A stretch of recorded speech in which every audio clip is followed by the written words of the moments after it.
Ano? Pagkain? Kami nga walang pambiling pagkain eh. Tapos hihingi ka pa sa amin. Gusto mo, bugbugin ka namin eh. Ano? Oo, kuya. Ano? Wala. Ano? Labang ka ba? Wala bang aba? Ha? Uy, Nad! Yung bata, pinagtitripan ng dalawang lalaki. Tara, tulungan natin! Lalaban, kuya. Ano? Hoy! Kayong dalawa! Anong ginagawa niyo dyan sa bata? Hinangingi sa amin siya ng barya eh. Kala naman niya, maloloko niya kami. Kung hindi niyo kayang bigyan, huwag niyo sasaktan yung bata. Sko, tara na nga. Hinangingi lang po si Titi. Nico. Nak, di ba sabi mo sa akin gusto mo na magkaroon ng kapatid? Ito na yon, siya na yung magiging kapatid mo. Siya si Vince at inampun na namin siya ng tatay mo.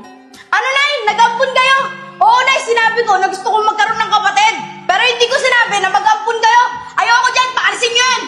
Enjong! Enjong!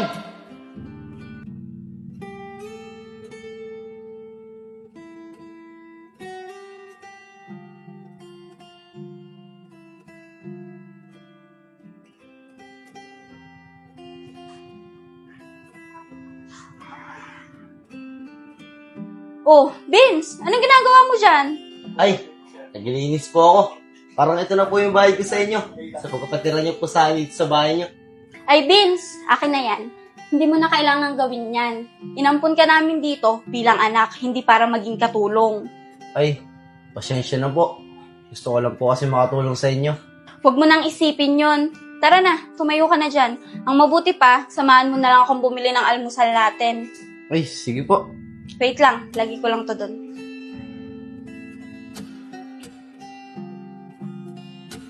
Tara na. Sige po.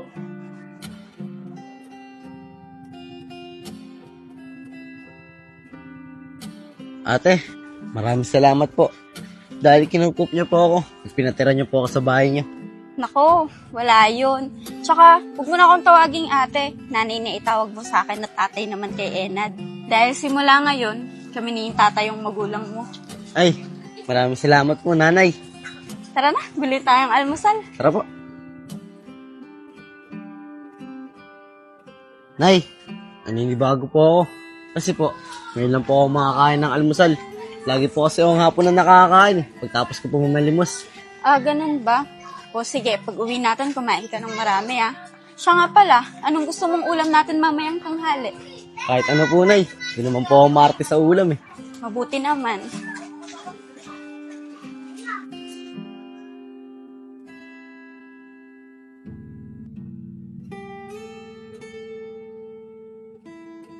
O paano? May iwan na muna kita dyan ha. Kumain ka ng kumain. Bibili lang muna ako ng pang-ulam natin mamaya.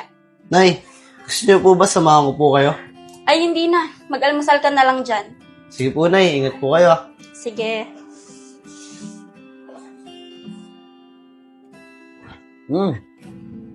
Masarap pala talaga kumain sa umaga.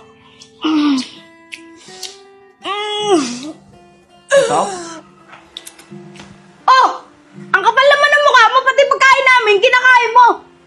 Teka, damit ko yan ah. Bakit suot mo yan? Sabi kasi ni nanay, suotin ko daw muna eh. Tsaka sabi ni nanay, mag-almusal na daw ako dito. Nanay? Sinong nanay? Si Nanay Juliet, siya yung nagsabi na kumain na ako dito eh. Aba, ang kapal talaga ng mukha mo eh, no?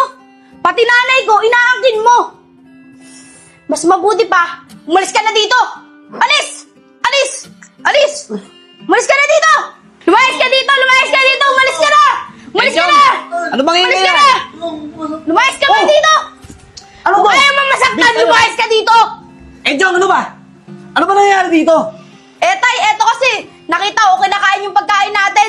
Pati yung damit ko, suot-suot niya. Eh tay, magdanakaw yan! Paalisin mo yan! Hindi po ako magnanakaw. Si Nanay Juliet po nagpakain sa akin, tsaka nagpagamit po ng damit na to. Enjong, nak, makinig ka sa akin ha. Simula ngayon, kapatid mo na si Vince. Kaya kung anong meron tayo dito sa loob ng bahay, dapat meron din siya. Tsaka, yung damit na suot niya, nak, yung damit na yan, pinaglumaan mo na eh. Hindi mo na nga sinusuot eh. Kaya binigyan na ng nanay mo sa kanya.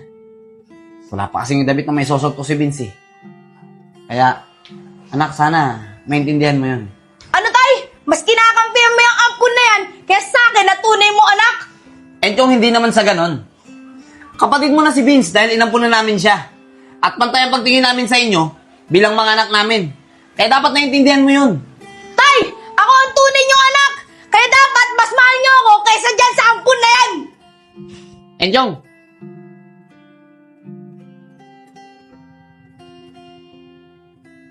Tay, siguro po, alis na lang po talaga ako dito.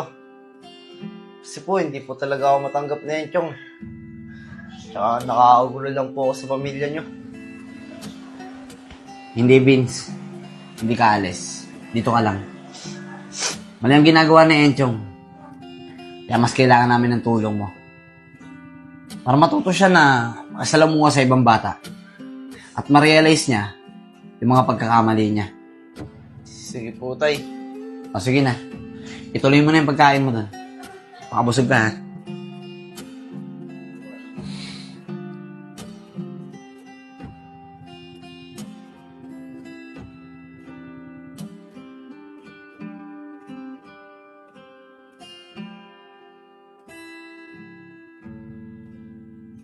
Nad, Oh, hindi pa pagising si Enchong. Pansin ko kasi, kanina pa hindi lumalabas sa kwarto eh. yun na nga eh. Gising na yan kanina pa. Kaproblema silang dalawa ng kapatid niya. Bakit? Ano nangyari? Nagtalo sila. Pinapalayas na si Vince. Kaya ang kinakagalit niya, yung damit daw na pinasuot mo kay Vince.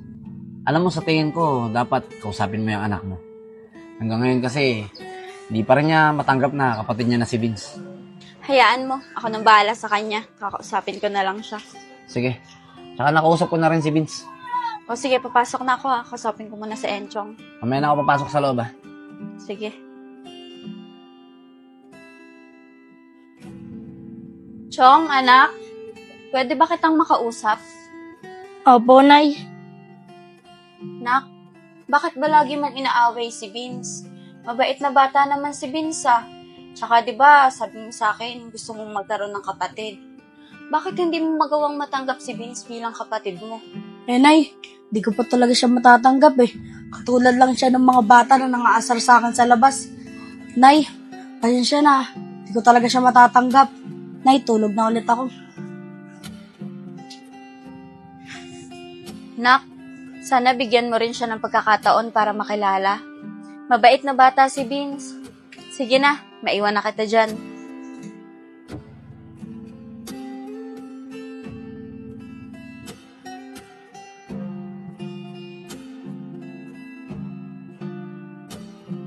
Tay! Nay! Gising na po pala kayo. Vince, pagka nagising yung kapatid mo mamaya, pakisabi na lang na sasamahan ko muna yung nanay mo, magbabayad na kami ng kuryente, ha? Sige po, Tay. Ako na po ang bahala magsabi kay Enchong. Salamat, anak. Tara Tara. po kayo. Salamat.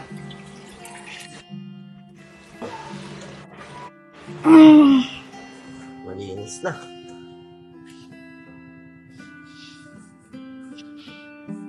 Eh, gising na pala si Enchong. Chong, umalis nga pala si nanay tsaka si tatay.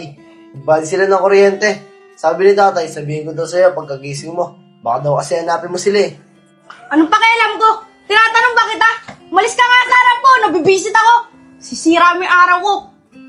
Ay, pasensya na, Chong. Sige na, dito na ako. Sige na, umalis ka na. Dami mo pa sinasabi.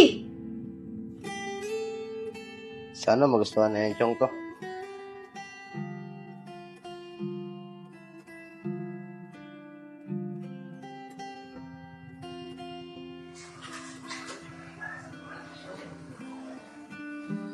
Chong, pinag-iwa nga pala kita naman sanas. Sana magustuhan mo. Ayoko niyan. Saka pwede ba? Huwag kang magpapakita sa akin kasi naiinis ako sa mukha mo. Chong, bakit ka ba laging galit sa akin? Wala naman ako masamang ginawa sa'yo.